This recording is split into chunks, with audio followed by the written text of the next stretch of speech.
Imagine só. Depois de 430 anos de escravidão, um povo inteiro finalmente caminha em direção à liberdade. Os israelitas, guiados por Moisés, deixam o Egito para trás, sonhando com uma terra prometida. Mas a liberdade recém-conquistada logo se transforma em um pesadelo. No horizonte, uma nuvem de poeira se levanta. O chão treme com o som de milhares de cascos.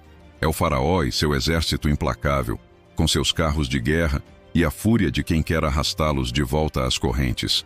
A esperança do povo começa a desmoronar. À frente deles, uma barreira intransponível, o imenso Mar Vermelho.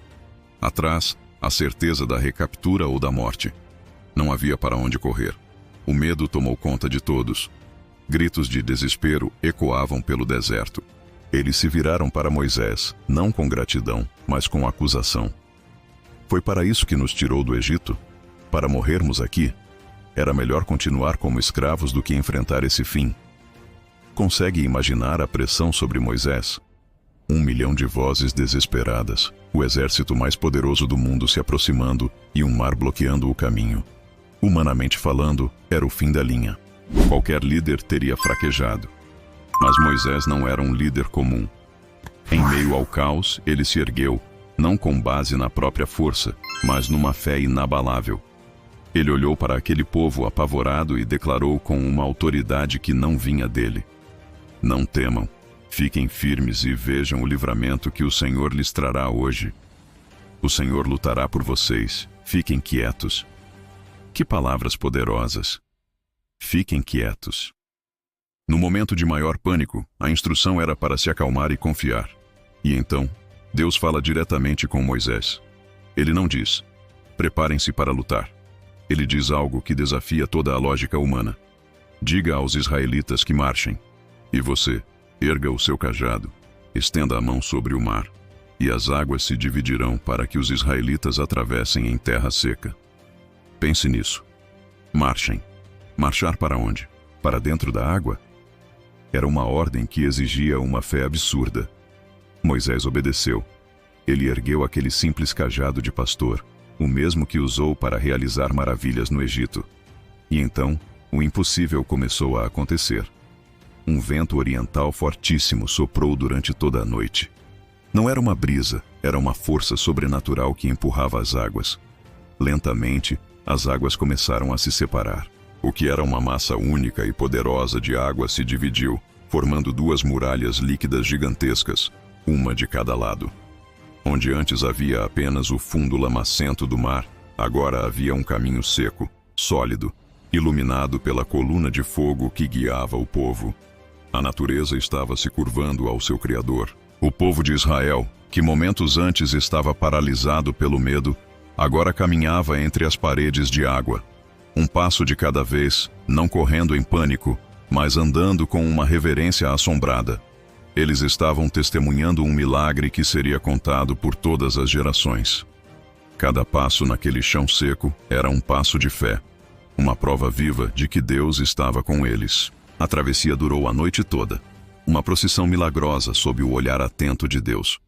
Enquanto isso, o exército egípcio, cego pela arrogância, não hesitou. Eles viram o caminho aberto e pensaram que poderiam seguir.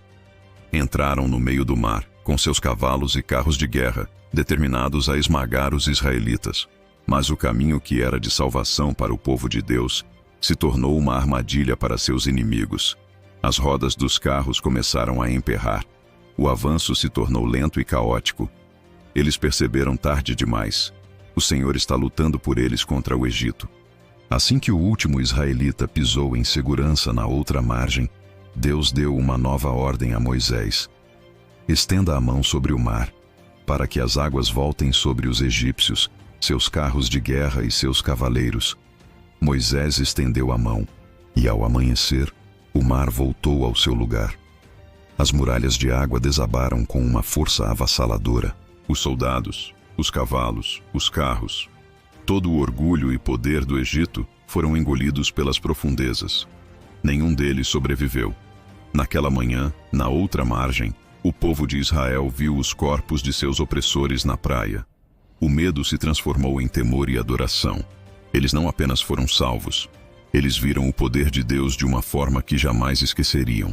E ali, liderados por Moisés e sua irmã Miriam, eles entoaram um cântico de vitória. Cantarei ao Senhor, pois triunfou gloriosamente. Lançou ao mar o cavalo e o seu cavaleiro. O Senhor é a minha força e a minha canção. Ele é a minha salvação. Essa história não é apenas sobre um evento histórico. É uma mensagem poderosa para nós hoje. Quantas vezes nos encontramos diante de mares vermelhos, problemas que parecem intransponíveis, onde não vemos saída. Sentimos o exército do faraó se aproximando. As dívidas, a doença, a ansiedade, a perda. E nossa primeira reação é o desespero, assim como os israelitas. Mas a lição do Mar Vermelho é clara. Quando chegamos ao nosso limite, é onde o poder de Deus começa. Onde nossa força acaba, a dele se manifesta. A ordem para nós é a mesma. Não temam. Fiquem firmes e vejam o livramento do Senhor. Às vezes, a maior demonstração de fé não é fazer algo, mas aquietar o coração e confiar que Deus abrirá um caminho onde não há caminho. Ele ainda é o Deus que divide mares, que transforma o impossível em testemunho. Ele é a nossa força, a nossa canção e a nossa salvação. Se esta história tocou o seu coração e fortaleceu a sua fé, não se esqueça de deixar o seu like e compartilhar este vídeo com alguém que precise ouvir essa mensagem de esperança. Inscreva-se no canal para mais histórias impactantes como esta. Obrigado por assistir e que a sua fé seja sempre maior que os seus medos.